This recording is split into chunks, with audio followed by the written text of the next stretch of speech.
നമ്മൾ വിക്രമാദിത്യ കഥകൾ പറഞ്ഞിട്ട് കുറേ കാലമായല്ലോ. ഇന്ന് ഞാനൊരു വിക്രമാദിത്യ കഥ പറഞ്ഞു തരാം. ഇത് ത്യാഗശീലൻ എന്ന ആളിൻ്റെ കഥയാണ്.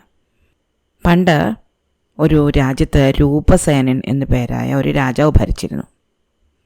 ഒരു ദിവസം അദ്ദേഹം കൊട്ടാരത്തിനോട് ചേർന്നുള്ള ഒരു ഉദ്യാനത്തിൽ മന്ത്രിമാരുമായിട്ട് സംസാരിച്ചു കൊണ്ടിരിക്കവേ വെളിയിലൊരു വലിയ ശബ്ദം കേട്ടു, ഒരു ആരവം കേട്ടു, കുറേ ആൾക്കാർ ഒരുമിച്ച് നിന്ന് സംസാരിക്കുന്നത് പോലെ. അപ്പോൾ അദ്ദേഹം ചോദിച്ചു, ആരാണ് ഇത്ര ധിക്കാരമായിട്ട് കൊട്ടാരമുറ്റത്ത് വന്ന് ശബ്ദമുണ്ടാക്കുന്നത്?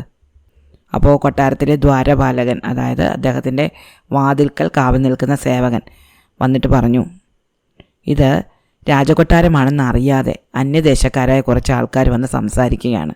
അവർ വിചാരിച്ചത് ഇതേതോ ധനികൻ്റെ വീടാണെന്നും ഇവിടെ ചോദിച്ചാൽ ജോലി കിട്ടുമെന്നുമാണ്. ഞാൻ അവരെ ഇപ്പോൾ തന്നെ പിരിച്ചുവിടാം. അങ്ങനെ ഈ ദ്വാരപാലകൻ രാജകൊട്ടാരത്തിന് മുന്നിൽ കൂടി നിന്ന് സംസാരിക്കുകയായിരുന്ന ആൾക്കാരെ പറഞ്ഞു വിടാൻ വേണ്ടി പുറത്തേക്ക് പോയി. കുറച്ചു നേരം കഴിഞ്ഞ് തിരിച്ചു വന്നപ്പോൾ അയാളുടെ കൂടെ ഒരു മനുഷ്യനുണ്ടായിരുന്നു. ദ്വാരപാലകൻ പറഞ്ഞു, ഇയാൾ ഞാൻ പറഞ്ഞിട്ട് പോകുന്നില്ല, ഇയാൾക്കൊരു ജോലി വേണം എന്നാണ് പറയുന്നത്. ഞാൻ വിചാരിച്ചു ഇയാളെ അങ്ങയുടെ മുന്നിൽ കൊണ്ടുവന്ന് കാണിക്കാമെന്ന്. അപ്പോൾ രാജാവ് അയാളോട് ചോദിച്ചു, എന്താ നിൻ്റെ പേര്? അയാൾ പറഞ്ഞു, എൻ്റെ പേര് ത്യാഗശീലൻ എന്നാണ്. ഞാനൊരു രജപുത്ര യോദ്ധാവാണ്.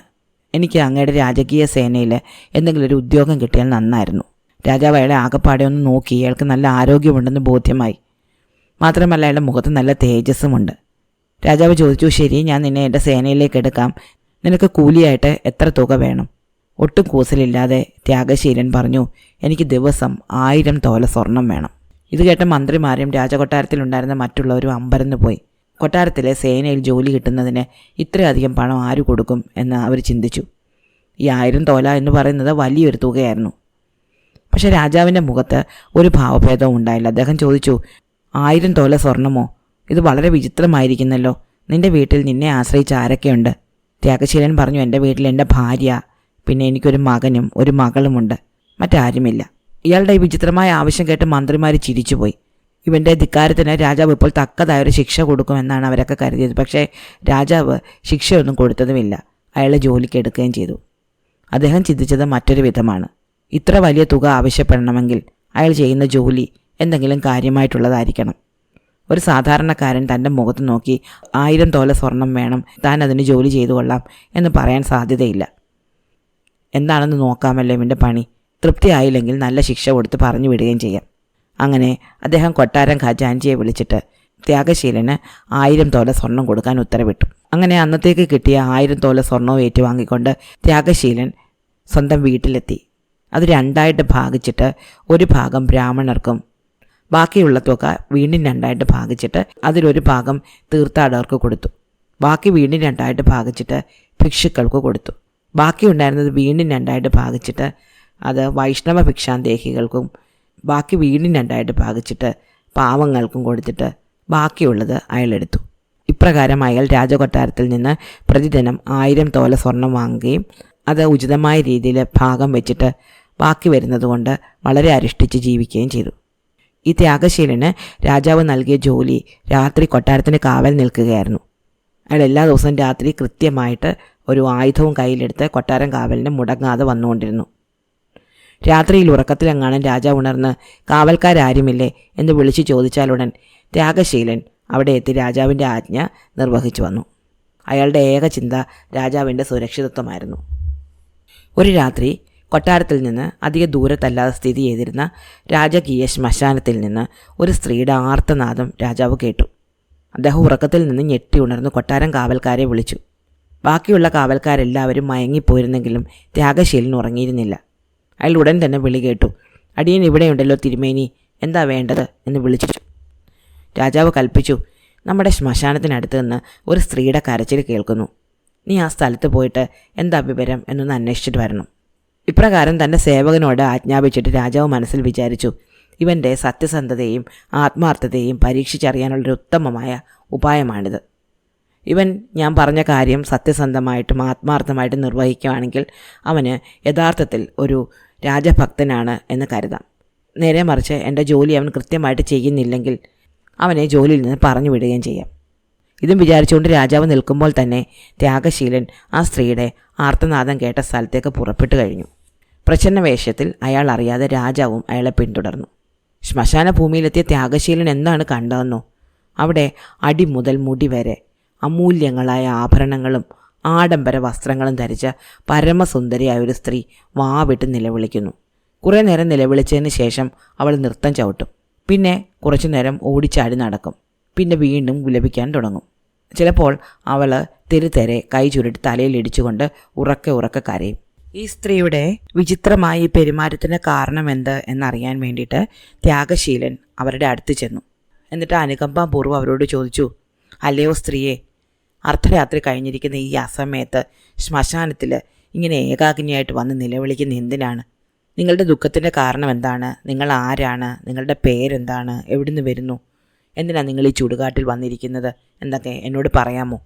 അപ്പോൾ ആ സുന്ദരിയായ സ്ത്രീ ശിരസുയർത്തി ത്യാഗശീലൻ നോക്കിയിട്ട് പറഞ്ഞു, ഞാനാണ് രാജകീയ ഐശ്വര്യം. അയാൾക്ക് ഒന്നും മനസ്സിലായില്ല. അയാൾ ചോദിച്ചു, അതെന്താണ്? എനിക്ക് മനസ്സിലാകുന്നില്ലല്ലോ. എന്തിനാണ് രാജകീയ ഐശ്വര്യം നിലവിളിക്കുന്നത്? അപ്പോൾ ആ സ്ത്രീ പറഞ്ഞു, ധർമ്മവും നീതിയും വിളയാടിക്കൊണ്ടിരുന്ന നമ്മുടെ രാജകൊട്ടാരത്തിൽ ഇപ്പോൾ അധർമ്മ രാക്ഷസി കയറിക്കൂടിയിരിക്കുന്നു. ഇതിൻ്റെ ഫലമായിട്ട് രാജകുടുംബം ഒന്നടങ്കം കൊടിയ ദുരിതത്തിലേക്ക് പതിക്കാൻ പോവുകയാണ്. 1 മാസത്തിനുള്ളിൽ രാജാവ് ഇവിടുന്ന് എന്നേക്കുമായി അകലും. എന്നിട്ട് അദ്ദേഹം കൊടിയ ദുരിതങ്ങൾ അനുഭവിച്ച് മരണമടയും. ഈ കൊട്ടാരത്തിൽ ഞാൻ ഇത്ര കാലം സർവ്വസുഖങ്ങളും അനുഭവിച്ച് വാണരുളുകയായിരുന്നു. പക്ഷേ അധർമ്മം ഇരിക്കുന്നിടത്ത് ധർമ്മത്തിന് ഒരു സ്ഥാനവുമില്ല, ഐശ്വര്യത്തിന് ഒരു സ്ഥാനവുമില്ല. അതുകൊണ്ട് ഞാൻ പോവുകയാണ്. ഇവിടുന്ന് യാത്ര പറഞ്ഞു പോകുന്നത് കൊണ്ടാണ് ഞാനിങ്ങനെ നിലവിളിക്കുന്നത്. അപ്പോൾ ത്യാഗശീലൻ ചോദിച്ചു, ദേവി, അവിടുന്ന് എന്നോട് കുറച്ചുകൂടി കാര്യങ്ങൾ വിശദമാക്കി പറയാമോ? എന്തുകൊണ്ടാണ് അങ്ങ് ഇങ്ങനെ വിട്ടുപോകുന്നത്? ഈ രാജ്യം വിട്ടുപോകാതെ ഈ രാജ്യത്തെ ഗ്രഹിച്ചിരിക്കുന്ന ഈ ദുസ്ഥിതിക്ക് മറ്റൊരു പരിഹാരവുമില്ലേ? ഇവിടുന്ന് പോകാതിരുന്നു കൂടെ? ഞങ്ങളുടെ രാജാവ് ഞങ്ങൾക്ക് വളരെ പ്രിയപ്പെട്ടവനാണ്. അദ്ദേഹം ഒരു 100 കൊല്ലം കൂടി ജീവിച്ചിരിക്കത്തക്ക വിധം എന്തെങ്കിലും മാർഗം അവിടുന്ന് ഉപദേശിച്ചു തരാമോ? അപ്പോൾ ആ സ്ത്രീ പറഞ്ഞു, നീ ഒരു രാജസേവകനാണെന്ന് നിൻ്റെ വേഷം കൊണ്ട് എനിക്ക് മനസ്സിലായി. നിൻ്റെ വാക്കുകളും നിൻ്റെ രാജാവിനോടുള്ള പ്രതിപത്തിയും കണ്ടിട്ട് എനിക്ക് നിന്നോട് വളരെയധികം സ്നേഹം തോന്നുന്നുണ്ട്. അതുകൊണ്ട് മാത്രം ഞാൻ നിനക്ക് പറഞ്ഞുതരാം. ഇവിടുന്ന് 8 നാഴിക കിഴക്ക് മാറിയിട്ട് ഒരു ദേവീ ക്ഷേത്രമുണ്ട്. നിനക്ക് രാജാവിനോട് യഥാർത്ഥമായ സ്നേഹമുണ്ടെങ്കിൽ നീ നിൻ്റെ സ്വന്തം പുത്രൻ്റെ ശിരസ് വെട്ടി ആ ദേവിക്ക് ബലി കൊടുക്കണം. അങ്ങനെയാണെങ്കിൽ ഈ രാജ്യത്തെ രാജാവ് ഇപ്പോഴുള്ള സകല പ്രതാപ ഐശ്വര്യങ്ങളും അനുഭവിച്ചുകൊണ്ട് 100 വർഷത്തേക്ക് ജീവിക്കും. ഈ രാജ്യത്തിനോ ഇപ്പോഴുള്ള രാജാവിനോ യാതൊരുവിധ ദുര്യോഗങ്ങളും സംഭവിക്കുകയില്ല. ഈ വാക്കുകൾ കേൾക്കേണ്ട താമസം ത്യാഗശീലൻ നേരെ സ്വന്തം ഭവനത്തിലേക്ക് ഓടി. ഉറങ്ങിക്കിടക്കുകയായിരുന്ന പത്നിയെ വിളിച്ചുണർത്തി സകല വിവരങ്ങളും അവളെ അറിയിച്ചു. അത് കേൾക്കേണ്ട താമസം യാതൊരു ശബ്ദവും ഉണ്ടാക്കാതെ ആ സ്ത്രീ സ്വന്തം പുത്രനെ തട്ടി വിളിച്ചുണർത്തി. എന്നാൽ മകനെ ഉണർത്തുന്ന ശബ്ദം കേട്ട് അവരുടെ മകളും അപ്പോൾ ഉണർന്നു. അമ്മ മകനെ നോക്കി പറഞ്ഞു, കുഞ്ഞെ, നിന്റെ ശിരസ് ദേവിക്ക് ബലി കഴിക്കുന്നത് കൊണ്ട് നമ്മുടെ രാജാവിൻ്റെ ജീവനും നമ്മുടെ രാജ്യത്തിൻ്റെ ഐശ്വര്യവും രക്ഷപ്പെടുമെങ്കിൽ നീ അതിന് തയ്യാറാകുമോ? തൻ്റെ മാതാവിൻ്റെ വാക്കുകൾ കേട്ട് ഒട്ടും ചഞ്ചലഹൃദയനാകാതെ മകൻ പറഞ്ഞു, ഞാൻ അമ്മയുടെ വാക്കുകളോട് സർവാത്മന യോജിക്കുന്നു. നമ്മുടെ രാജ്യത്തിൻ്റെ ഐശ്വര്യത്തിനും രാജാവിൻ്റെ ജീവനും വേണ്ടിയിട്ട് എൻ്റെ ജീവൻ ബലി കൊടുക്കാൻ ഞാൻ തയ്യാറാണ്. അപ്പോൾ ത്യാഗശീലൻ തൻ്റെ പത്നിയോട് പറഞ്ഞു, നീ പൂർണ്ണ സമ്മതത്തോടെ നമ്മളുടെ പുത്രനെ എന്നെ ഏൽപ്പിക്കുന്ന പക്ഷം ഞാൻ അവനെ കൊണ്ടുപോയി രാജാവിന് വേണ്ടിയിട്ട് ദേവിക്ക് വേണ്ടി ബലിയർപ്പിക്കാം. അപ്പോൾ അമ്മ ധീരമായിട്ട് മറുപടി പറഞ്ഞു, പുത്രിയെന്നോ പുത്രനെന്നോ സഹോദരനെന്നോ ബന്ധുവെന്നോ അച്ഛനെന്നോ അമ്മയെന്നോ ഒന്നുമുള്ള ചിന്തകൾ എനിക്ക് ബാധകമല്ല. അങ്ങാണ് എൻ്റെ സർവ്വവിധ സുഖക്ഷേമങ്ങൾക്ക് ഇരിപ്പിടം. ഭർത്താവിനെ നിരുപാധികം അനുസരിക്കാത്ത പത്നി എന്തെല്ലാം സൽക്കർമ്മങ്ങൾ ചെയ്താലും അതുകൊണ്ട് യാതൊരു പ്രയോജനവുമില്ല. അതുകൊണ്ട് അങ്ങ് അത് ആഗ്രഹിക്കുന്നുവെങ്കിൽ എനിക്കതിനൊരു തടസ്സവുമില്ല. അച്ഛനും അമ്മയും കൂടെയുള്ള വാക്കുകൾ ശ്രദ്ധിച്ചുകൊണ്ടിരുന്ന മകൻ പറഞ്ഞു, അച്ഛാ, ഏതൊരു ഭൃത്യൻ തൻ്റെ യജമാനൻ്റെ അഭീഷ്ട സാധ്യത്തിന് വേണ്ടി മഹൽ കാര്യങ്ങൾ അനുഷ്ഠിക്കുന്നുവോ അയാൾ എന്നും അനുഗ്രഹീതനായിരിക്കും. എനിക്ക് അങ്ങയുടെ കൂടെ മരണം വരിക്കാൻ വരുന്നതിൽ ഒരു മടിയുമില്ല. അങ്ങനെ ത്യാഗശീലൻ തൻ്റെ മകനെയും വിളിച്ചുകൊണ്ട് ഈ ക്ഷേത്രത്തിലേക്ക് യാത്രയായി. ഒപ്പം അദ്ദേഹത്തിൻ്റെ ഭാര്യയും മകളും അനുഗമിച്ചു. അവർ 4 പേരും കൂടെ ദേവീക്ഷേത്രത്തിലെത്തി. രാജാവ് പ്രച്ഛന്ന വേഷത്തിൽ അവരെ പിന്തുടരുന്നുണ്ടായിരുന്നു. ത്യാഗശീലൻ നേരെ ദേവി വിഗ്രഹത്തിന് മുന്നിൽ ചെന്ന് സാഷ്ടാംഗ പ്രണാമം ചെയ്ത ശേഷം എഴുന്നേറ്റ് നിന്ന് ഇപ്രകാരം പ്രാർത്ഥിച്ചു, അല്ലയോ അമ്മേ, ലോകം നിൻ്റെ സംരക്ഷണയിലാണെന്ന് എനിക്കറിയാം. എൻ്റെ മകൻ്റെ ജീവൻ അവിടുത്തെ പാദങ്ങളിൽ ഞാൻ ബലിയർപ്പിക്കുന്നു. പകരമായിട്ട് എൻ്റെ രാജ്യത്തിൻ്റെ ഐശ്വര്യവും ഞങ്ങളുടെ രാജാവിൻ്റെ ആയുസ്സും അവിടുന്ന് ഞങ്ങൾക്ക് വരമായി തരണമേ. ഇപ്രകാരം പറഞ്ഞുകൊണ്ട് അയാൾ ഒറ്റ വെട്ടിന് സ്വന്തം പുത്രൻ്റെ ശിരസ് കഴുത്തിൽ നിന്ന് വേർപെടുത്തി ദേവീ വിഗ്രഹത്തിന് മുൻപിൽ സമർപ്പിച്ചു. തൻ്റെ അരുമ സഹോദരൻ്റെ ശരീരം രക്തപ്പുഴയിൽ കുളിച്ച് പിടയുന്നത് കണ്ട സഹോദരിക്ക് സഹിക്കാൻ പറ്റിയില്ല. ത്യാഗശീലൻ്റെ മകൾ താൻ കയ്യിൽ കൊണ്ടുവന്നിരുന്ന ആയുധമെടുത്ത് ചുഴറ്റി സ്വന്തം ശിരസ് വെട്ടിക്കളഞ്ഞു. ഇത് കണ്ട് ത്യാഗശീലൻ്റെ പത്നിക്ക് സഹിക്കാൻ പറ്റിയില്ല. തൻ്റെ മകളുടെ കയ്യിലുണ്ടായിരുന്ന വാള് അവരെടുത്തിട്ട് സ്വന്തം ശിരസിൽ ആഞ്ഞു വെട്ടി. അടുത്ത ക്ഷണത്തിൽ അവരും മരിച്ചു വീണു. തൻ്റെ അരുമ കുഞ്ഞുങ്ങളുടെയും പത്നിയുടെയും ശിരസുകൾ ഇപ്രകാരം ദേവി വിഗ്രഹത്തിന് മുൻപിൽ രക്തത്തിൽ കുളിച്ച് കിടക്കുന്നത് കണ്ട ത്യാഗശീലന് ദുഃഖം സഹിക്കാൻ പറ്റിയില്ല. അയാൾ വിചാരിച്ചു, എൻ്റെ എല്ലാമായിരുന്ന ഭാര്യയും അരുമ കുഞ്ഞുങ്ങളും ദാരുണ മരണം അടഞ്ഞതിന് ശേഷം ഞാൻ ഇനി ആർക്കു വേണ്ടി ജീവിക്കണം? എന്തിനു വേണ്ടി സേവനം അനുഷ്ഠിക്കണം? വേണ്ട, ഒരു നിമിഷം പോലും ഇനി ജീവിച്ചിരിക്കേണ്ട. അയാൾ അലറിക്കൊണ്ട് ആ വാളെടുത്ത് സ്വന്തം ശിരസ് വെട്ടിക്കളഞ്ഞു. അങ്ങനെ അവർ 4 പേരും ആ ദേവീ വിഗ്രഹത്തിന് മുൻപിൽ മരിച്ചു വീണു. ഈ 4 ദാരുണ മരണങ്ങൾക്കും സാക്ഷിയായിട്ട് അവിടെ നിന്നിരുന്ന രാജാവിന് വളരെയധികം പശ്ചാത്താപം തോന്നി. മഹാപാപിയായി എനിക്ക് വേണ്ടി ഈ ത്യാഗശീലനും അദ്ദേഹത്തിൻ്റെ ഭാര്യയും പിഞ്ചു കുഞ്ഞുങ്ങളും ജീവൻ വെടിഞ്ഞു. ഞാനാണെങ്കിൽ ഇപ്പോഴും രാജാവായിട്ട് ഞെളിയുന്നു. എന്നേക്കാൾ നികൃഷ്ടനായിട്ട് ആരാണുള്ളത്? പ്രജാസംരക്ഷകനാകേണ്ട ഞാൻ ഒളിച്ചു നിന്ന് എൻ്റെ പ്രജകൾ മരിക്കുന്നത് കാണുകയായിരുന്നു. എനിക്ക് ഇനി ജീവിക്കേണ്ട. അവിടെ കിടന്നിരുന്ന വാളെടുത്ത് രാജാവ് തൻ്റെ കഴുത്തിന് നേരെ ഉയർത്തി. അപ്പോഴേക്കും അവിടെ ദേവി പ്രത്യക്ഷപ്പെട്ടു. ദേവി പറഞ്ഞു, നിന്റെ സേവകൻ നിനക്ക് 100 വർഷത്തെ ആയുസ് വരം വാങ്ങിക്കൊണ്ടാണ് മരിച്ചത്. പിന്നെ നിനക്ക് എങ്ങനെ മരിക്കാൻ പറ്റും? പക്ഷേ നിന്റെ കർത്തവ്യബോധവും ധൈര്യവും അസാധാരണം തന്നെ. ഞാൻ നിന്നിൽ പൂർണ്ണമായിട്ടും പ്രസാദിച്ചിരിക്കുന്നു. നിനക്ക് എന്ത് വരമാണ് വേണ്ടത്? രാജാവ് പറഞ്ഞു, അമ്മേ, എനിക്ക് ഒരേ ഒരു വരം മാത്രമേ ആവശ്യമുള്ളൂ.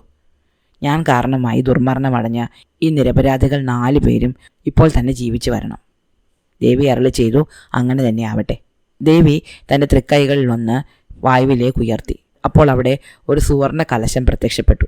അവരെ ദിവ്യജലം ദേവി തന്നെ 4 ശിരസുകളിലും തളിച്ചു. അടുത്ത നിമിഷം ഓരോ ശിരസ് ഉരുണ്ടുവന്ന് അതാതുടലുമായിട്ട് കൂടിച്ചേർന്നു. ഉറക്കത്തിൽ നിന്ന പോലെ ത്യാഗശീലൻ്റെ കുടുംബം എഴുന്നേറ്റ് വന്നു. ദേവി അവരെ അനുഗ്രഹിച്ചിട്ട് അപ്രത്യക്ഷമാകുകയും ചെയ്തു. രാജാവിൻ്റെ സന്തോഷത്തിന് അതിരുണ്ടായിരുന്നില്ല. അദ്ദേഹം സ്വന്തം സഹോദരനെ എന്ന പോലെ ത്യാഗശീലനെ മാറോടണച്ചു. കൊട്ടാരത്തിലേക്ക് മടങ്ങിയ രാജാവ് തൻ്റെ രാജ്യം ത്യാഗശീലന് ദാനം ചെയ്തു. അദ്ദേഹം തൻ്റെ രാജ്യം ഉപേക്ഷിച്ച് കാട്ടിൽ പോയി തപസ് ചെയ്ത് ശിഷ്ടകാലം ജീവിച്ചു. ഇത്രയും പറഞ്ഞു കഴിഞ്ഞതിന് ശേഷം വേതാളം വിക്രമാദിത്യനോട് ചോദിച്ചു, തൻ്റെ യജമാനു വേണ്ടി സ്വന്തം കുടുംബാംഗങ്ങളെയും തന്നെയും ബലി കഴിക്കാൻ മടിക്കാതിരുന്ന ഭൃത്യൻ എത്രയ്ക്ക് അനുഗ്രഹീതനാണ്. അതുപോലെ തന്നെയാണ് രാജധർമ്മത്തിൻ്റെ നീതിക്ക് വേണ്ടി രാജ്യവും രാജപദവിയും എല്ലാം പരിത്യജിക്കാൻ തയ്യാറായ രാജാവും. എൻ്റെ ചോദ്യം ഇതാണ്, ഈ 5 പേരിൽ, അതായത് ത്യാഗശീലൻ, അദ്ദേഹത്തിൻ്റെ പത്നി, മകൻ, മകൾ, രാജാവ്, ഇവരിൽ 5 പേരിൽ ഏറ്റവും മഹത്തായ വ്യക്തിവൈശിഷ്ട്യവും ത്യാഗവും ആരുടേതാണ്? വിക്രമാദിത്യൻ പറഞ്ഞു, അത് രാജാവിൻ്റേതാണ്. കാരണം ഭൃത്യൻ തൻ്റെ യജമാനു വേണ്ടി സ്വന്തം ജീവൻ ത്യജിക്കുന്നത് ഒരു കർത്തവ്യ നിർവഹണമായിരുന്നു. എന്നാൽ രാജാവാകട്ടെ തൻ്റെ ഭൃത്യന് വേണ്ടി രാജ്യവും സിംഹാസനവും ത്യജിച്ച് വാനപ്രസ്ഥം സ്വീകരിച്ചു. രാജപദവിക്കും പ്രതാപത്തിനും അദ്ദേഹം ഒരു വൈക്കോൽ തുരുമ്പിൻ്റെ വില മാത്രമാണ് കൽപ്പിച്ചത്. അതാണ് മഹാത്യാഗം. ഈ വാക്കുകൾ കേട്ട വേതാളം വീണ്ടും ബന്ധനവിമുക്തനായി ചുടലക്കളത്തിലെ മുരുക്ക് വൃക്ഷത്തിലേക്ക് പറന്നുപോയി. ഇഷ്ടമായോ കഥ? അടുത്ത കഥ അടുത്ത ദിവസം.